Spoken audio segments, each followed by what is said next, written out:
Hello दोस्तों, welcome back to YouTube channel of APA online classes. मेरा नाम युवराज सिंह परिहर और हमेशा की तरह मैं आपके लिए लेके आया हूँ कुछ नया, बट आज है कुछ रहस्यमय। जी हाँ दोस्तों, कुछ रहस्यमय।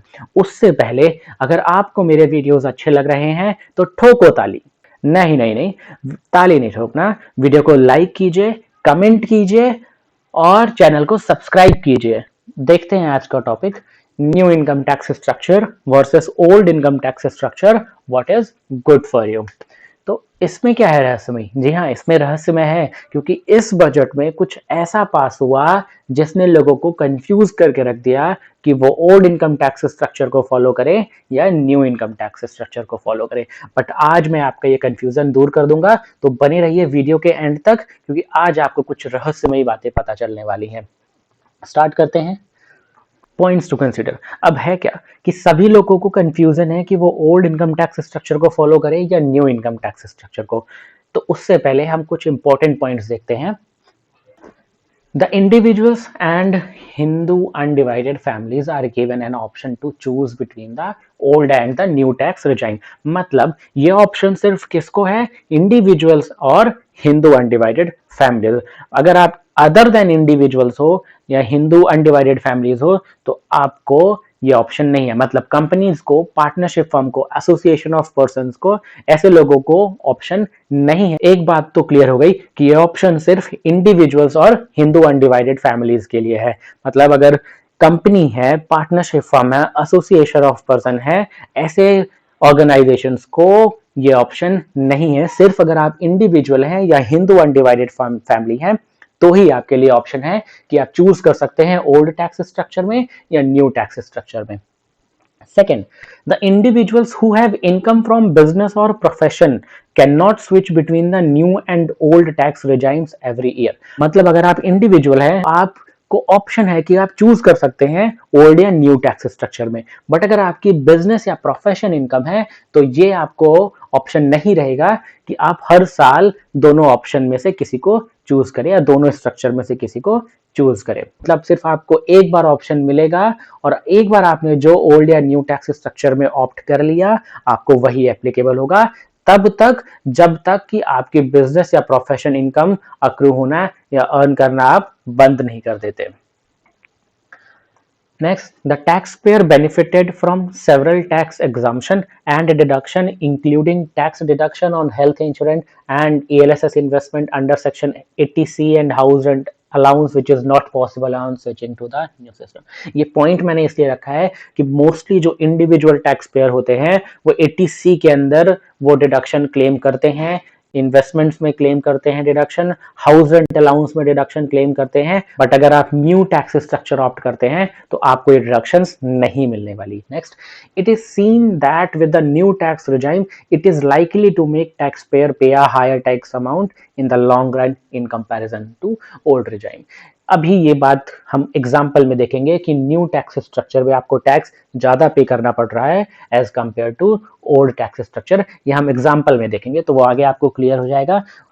Next point, there are no changes in the surcharge, it will remain the same as the old one. मतलब 10% for ₹50 lakh to 1 crore, 15% for ₹1 crore to 2 crore, 25 crore for ₹2 crore to 5 crore and 37% for over and above ₹5 crore। ये surcharge जो normal tax rate है उसके अलावा applicable है, तो इसमें कोई चेंजेस नहीं है। ये एप्लीकेबल होगा इन बोथ केसेस, भले ही आप ओल्ड टैक्स स्ट्रक्चर फॉलो कर रहे हैं या न्यू स्ट्रक्चर फॉलो कर रहे हैं। डिफरेंस देखते हैं ओल्ड टैक्स स्ट्रक्चर में और न्यू टैक्स स्ट्रक्चर में। तो सबसे बड़ा डिफरेंस यही है कि ओल्ड टैक्स स्ट्रक्चर में आपको डिडक्शंस अलाउड हैं बट न्यू टैक्स स्ट्रक्चर में आपको डिडक्शंस नहीं अलाउड है। मतलब अगर आपने ओल्ड टैक्स स्ट्रक्चर को फॉलो किया तो आप 80C में 1,50,000 तक का डिडक्शन अवेल कर सकते हैं, 80D में 25,000 का डिडक्शन अवेल कर सकते हैं, स्टैंडर्ड डिडक्शन अवेल कर सकते हैं 50,000 तक, एनपीएस में डिडक्शन 50,000 तक अवेल कर सकते हैं, होम लोन पे आप 2 लाख तक का डिडक्शन अवेल कर सकते हैं। बट ये सारे डिडक्शंस आपको न्यू टैक्स स्ट्रक्चर में नहीं मिलने वाले। आई होप आपको बातें क्लियर हो रही होंगी। अगर आपको कुछ डाउट्स रह जाते हैं तो प्लीज आप कमेंट सेक्शन में जरूर पूछिए, मैं आपको बिल्कुल आंसर दूंगा। नेक्स्ट देखते हैं कि स्लैब रेट, टैक्स रेट में क्या डिफरेंस आया ओल्ड टैक्स रेट में या न्यू टैक्स रेट में। तो देखते हैं अप टू रुपीज 2.5 लाख कोई भी डिफरेंस नहीं है, दोनों में नील है। मतलब अगर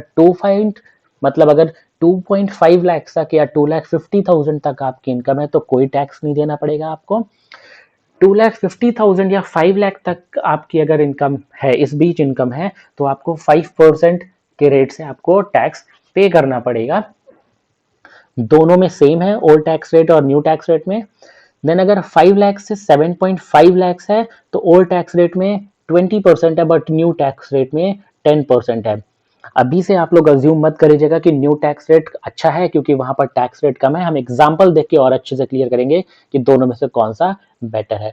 नेक्स्ट देखते हैं 7.5 लाख टू 10 लाख है अगर आपकी इनकम, इस बीच है इनकम, तो आपको 20% रहेगा ओल्ड टैक्स रेट में, 15% रहेगा न्यू टैक्स रेट में।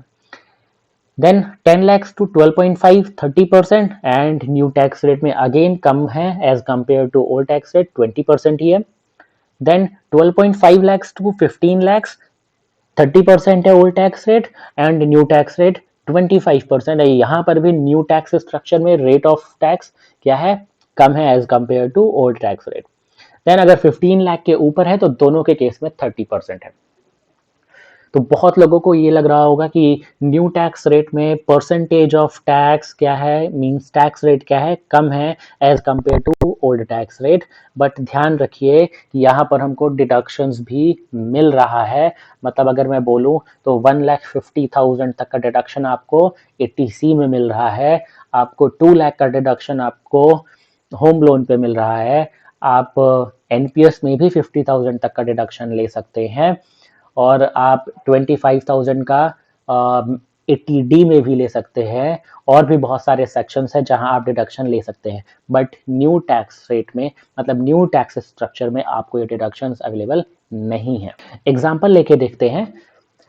What if a salaried person has a total income of rupees 10 lakh. एक सैलरीड पर्सन है जिसकी सैलरी है 10 लाख और उसने लगभग सारे डिडक्शन, मतलब जो मेजर मेजर डिडक्शन वाले हैं उसने अवेल किए हैं। And avail deduction under old tax structure, मैंने वही डिडक्शंस बस लिए हैं यहाँ पर जो डिडक्शंस जनरली एक सैलरीड पर्सन अवेल करता है। तो देखा मैंने, ओल्ड टैक्स रेट में हम कंपेयर करेंगे, ओल्ड टैक्स रेट में हम इनकम टैक्स कैलकुलेट करेंगे एंड न्यू टैक्स रेट में हम इनकम टैक्स कैलकुलेट करेंगे। स्टार्ट करते हैं। इनकम है 10 लाख की एंड न्यू टैक्स रेट पे भी इनकम है 10 लाख की, बट 80C में हमको 1,50,000 तक की क्या मिल रही है, डिडक्शन। मतलब अगर आप पीएफ में कोई प्रोविडेंट फंड में कंट्रीब्यूशन कर रहे हैं, आप एलआईसी प्रीमियम पे कर रहे हैं, तो ये सारे डिडक्शन आपको 80C में मिल रहे हैं। तो 1,50,000 तक का डिडक्शन आप ले रहे हैं 80C में। 80D में आप अपना, अपने डिपेंडेंट का, अपने सन का, डॉटर का, वाइफ का, मीन्स स्पाउस का आप 25,000 तक डिडक्शन ले सकते हैं। हाउस लोन में 2 लाख तक का आप डिडक्शन ले सकते हैं, तो वो लिया। स्टैंडर्ड डिडक्शन आपको मिल जाएगा 50,000 तक का, एंड तो आपका टैक्सेबल इनकम कितना रहेगा, 5,75,000।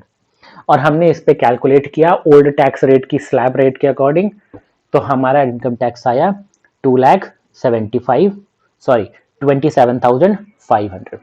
सेम इनकम पे, मींस 10 लाख पे हमने कैलकुलेट किया जहां हमको एक भी डिडक्शन देखिए नहीं मिली, क्योंकि न्यू टैक्स स्ट्रक्चर में हमको कोई डिडक्शन नहीं मिलेगी।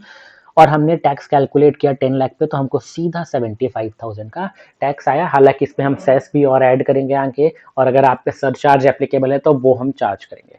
तो ऑब्वियसली 27,500 और 75,000 आप देख ही रहे हैं, दोनों में बहुत डिफरेंस है। एक और एग्जांपल लेते हैं, क्योंकि बहुत लोगों को ये लगता है कि हाउसिंग लोन तो हमारा है नहीं, हम 2 लाख का डिडक्शन ले नहीं पाएंगे। तो एक एग्जांपल और लेते हैं जहां पर सेम इनकम है 10 लाख की। आप देखिए सेम इनकम है 10 लाख की, बट यहाँ पर did not avail deduction of housing loan under old tax structure as below. Old tax structure में हमने सारे डिडक्शन लिए 10 लाख, 80C में हमने 1,50,000 लिया, 80D में 25,000 लिया। हाउसिंग लोन का हमने इस बार नहीं लिया क्योंकि यहाँ पर हमने अज्यूम किया है कि हमारा कोई हाउस लोन नहीं है। स्टैंडर्ड डिडक्शन हमने लिया 50,000 का, एंड टैक्सेबल इनकम हमारा कितना बन रहा है यहाँ पर 7,75,000, मतलब 10 लाख माइनस 1,50,000 माइनस 25,000 माइनस 50,000, तो हमारा कितना आ रहा है 7,75,000। टैक्सेबल हमारी इनकम, टैक्सेबल इनकम हमारी कितनी आ रही है 7,75,000, बट न्यू टैक्स रेट में हमको कोई रिडक्शन नहीं मिला यहाँ पर, तो यहाँ पर हमारी टोटल टैक्सेबल इनकम कितनी आई 10 लाख की एज इट इज आ गई। हमने दोनों में टैक्स कैलकुलेट किया ओल्ड टैक्स रेट के अकॉर्डिंग और न्यू टैक्स रेट के अकॉर्डिंग, तो ओल्ड टैक्स रेट में हमको टैक्स है 67,500, यहाँ पर ज़्यादा इसलिए आया क्योंकि 2 लाख का डिडक्शन हमने जो हाउसिंग लोन में यहाँ पर अवेल नहीं किया, हमने ये अज्यूम किया कि हमारा कोई हाउसिंग लोन नहीं है। और न्यू टैक्स रेट में हमने देखा कि यहाँ पर कितना आया 75,000 का टैक्स आया। इसमें दोनों में हम आगे चल के सेस ऐड करेंगे अगर एप्लीकेबल है तो, सरचार्ज ऐड करेंगे अगर एप्लीकेबल है तो। बट यहाँ पर से हमको क्लियर हो गया कि ओल्ड टैक्स रेट में हमको स्टिल यहाँ पर हमको टैक्स कम आ रहा है as compared to new tax structure. तो कंक्लूजन देखते हैं क्या हुआ।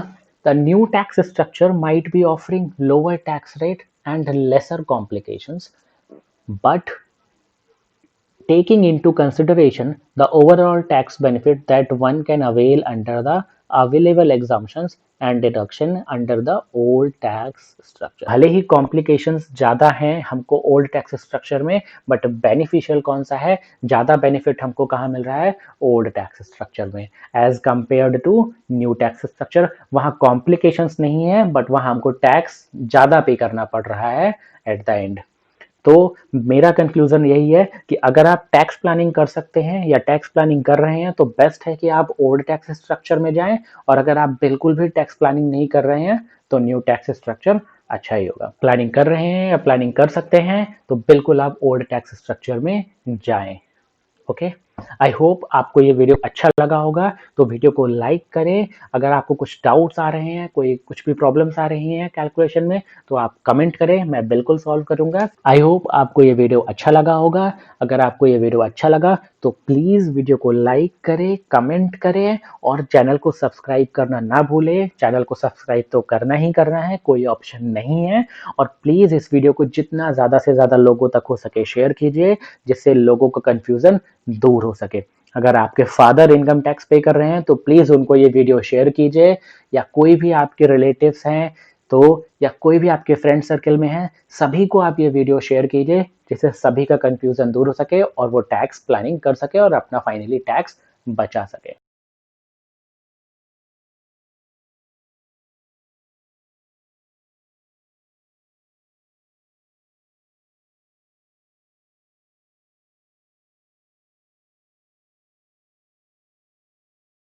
फिर मिलते हैं नेक्स्ट वीडियो में कुछ नई रहस्यमयी बातों के साथ। Till then stay home, stay safe, bye bye.